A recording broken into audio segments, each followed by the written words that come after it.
문학이 자라는 큐리랜드. 나는 31세의 평범한 작가 찰스 디킨스입니다. 얼마 전 올리버 트위스트를 쓰면서 많은 사람들이 저를 사랑해 주었습니다. 올리버 트위스트를 통해 사회의 법과 제도가 얼마나 가난한 사람들을 고통스럽게 만들 수 있는가 하는 것을 비판했죠. 그러면서 알게 되었어요. 문학을 통해 세상을 바꿀 수 있다는 것을 말이죠. 저는 예수님을 사랑하고 그 사랑이 이 세상에 가득하기를 꿈꾸는 작가입니다. 그렇지만 예수님께서 오신 크리스마스에는 예수님이 보이지 않아요. 크리스마스 트리, 산타클로스, 거위 요리를 먹는 전통은 있지만 크리스마스의 주인공을 볼 수 없다는 게 말이 안 되죠. 저는 이 작품을 이런 마음으로 씁니다. 크리스마스의 주인공이신 예수님을 생각하면서 메리 크리스마스 라고 인사하며 서로를 축복하고 가난한 사람들에게 선물을 하고 가진 것들을 아낌없이 나눠주는 그런 크리스마스가 되기를 꿈꿉니다. 그리고 제가 쓴 이 책은 수많은 고아 아이들에게 선물을 하려고 합니다. 제가 쓰려는 작품은 이렇습니다.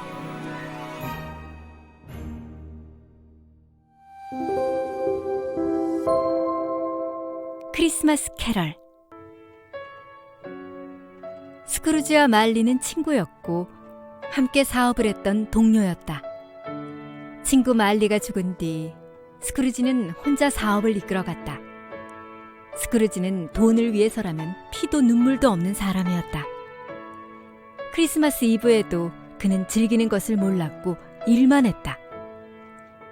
추워서 석이 밥 크레치시 석탄을 가지러 오면 돈을 낭비한다면서 당장 회사를 그만두라고 소리칠 정도였다. 메리 크리스마스를 외치며 크리스마스 저녁 식사를 하자는 조카 프레드의 초대를 매몰차게 거절했고 추위와 굶주림으로 고통받는 이웃을 위해 크리스마스 기부금을 내달라는 신사들도 내쫓았다. 석이 크레치스에게는 크리스마스 때 쉬는 대신 그 다음날 출근할 때는 새벽에 나와서 일하라고 소리쳤다. 크리스마스 휴일에 쉬는 것도 못마땅했기 때문이다. 저녁을 먹은 후 크리스마스 이브 저녁에도 스크루지는 일을 했다. 그는 어떻게 해서든 돈을 많이 모으기를 원했기 때문이다. 한밤중에 초인종이 울렸다. 그러더니 쇠사슬이 끌리는 소리가 점점 스크루지에게 다가오기 시작했다. 스크루지에게 나타난 것은 죽은 친구 말리의 유령이었다. 말리의 몸에는 쇠사슬이 감겨 있었다. 말리, 자네는 왜 쇠사슬에 묶여 있나? 스크루지, 이 쇠사슬은 내가 죽기 전에 만든 것이라네. 나는 죽기 전에 일밖에 몰랐지. 남을 돕고 베풀고 용서하고 사랑하는 것을 해야 했는데 돈만 보며 살다 보니 이렇게 됐네. 스크루지, 나는 자네가 나처럼 이렇게 되지 않도록 경고하기 위해 온 거라네. 잠시 후에 유령 셋이 자네에게 나타날 거라네. 유령의 충고에 귀를 기울이게. 잘 있게나 친구. 말리는 이 말을 하고 스크루지의 눈앞에서 사라졌다. 새벽 1시가 되었다. 그 순간 한 유령이 나타났다. 그는 과거의 유령이었다.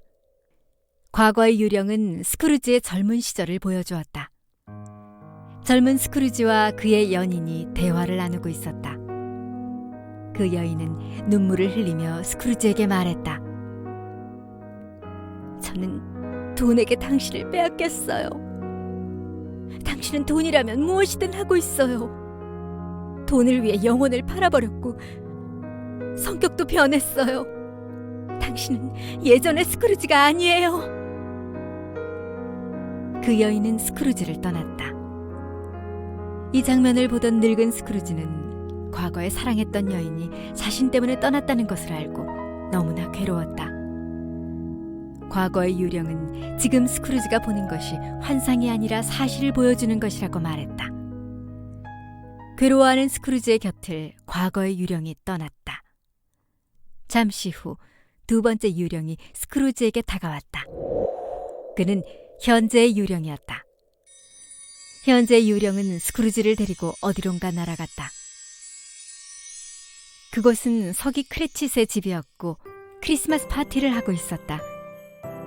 가난한 집이었지만 크리스마스 거위 요리를 식탁에 놓고 둘러앉아서 서로에게 크리스마스 인사를 나누며 기뻐했다. 크레칫의 막내 아들 팀은 몸이 허약했다. 크레칫은 팀이 언제 죽을지 몰라 늘 곁에 앉아서 돌보았다. 그 모습을 지켜보던 스크루지는 현재 유령에게 팀이 죽게 될 것인지 물었다.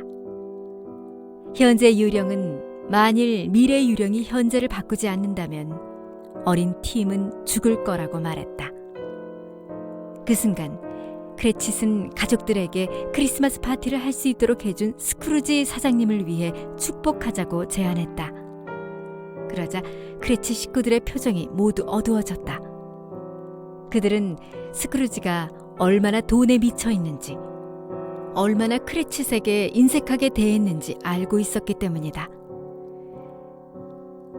스크루지는 자신이 구두쇠처럼 살았던 것을 후회했고 어린 팀이 죽게 된다는 사실이 너무 슬펐다. 할 수만 있다면 팀의 운명을 바꾸고 싶다고 생각했다. 그런 모습을 보여준 현재의 유령이 사라지고 미래의 유령이 나타났다.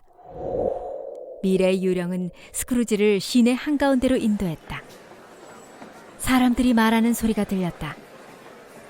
그 사람이 드디어 죽었다. 언제 죽었어? 왜 죽었어? 그 사람이 죽을 거라고 생각도 못했는데. 그 사람도 결국은 죽었구나. 유령이 그 사람을 잡아갔을 거야. 그 사람이 평생 모은 돈은 앞으로 어떻게 될까? 내 말이 돈만 보며 살았는데 돈을 한 푼도 가져가지 못하고 죽었으니 말이야. 사람들이 헤어졌다. 스크루지는 궁금했다. 누가 죽은 것일까?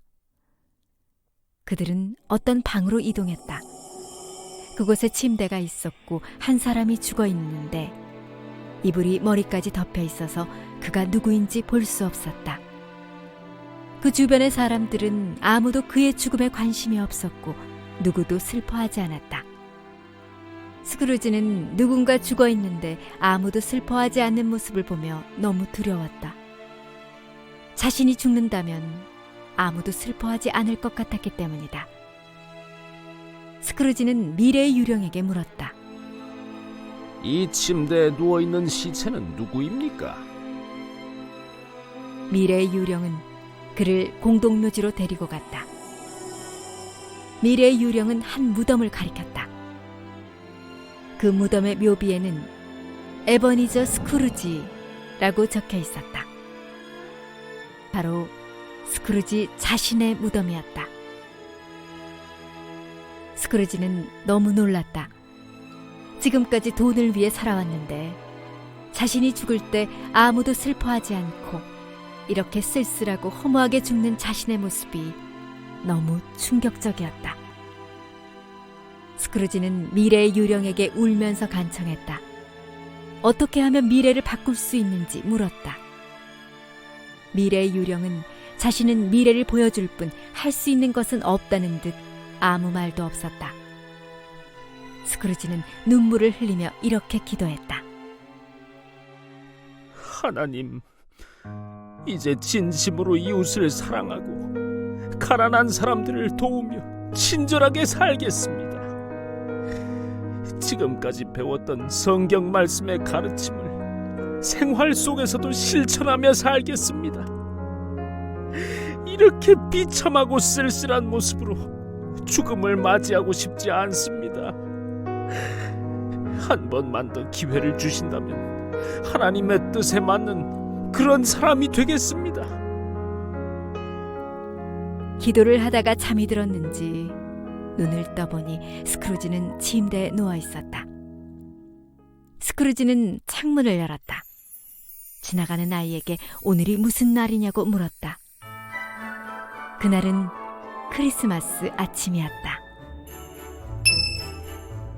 아이를 시켜 칠면조를 크레치색에 보내며 자신이 보냈다는 말은 하지 말라고 했다.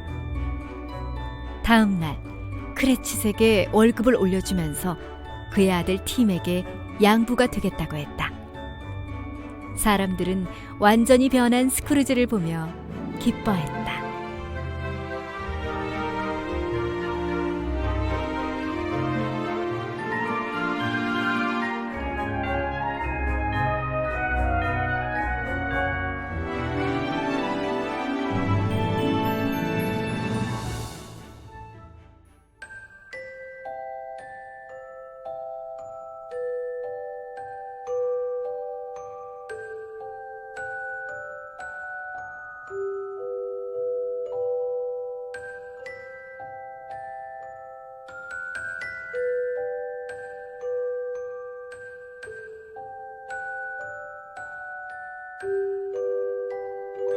큐리의 이야기가 계속 듣고 싶다면 구독과 좋아요, 알람도 있어요.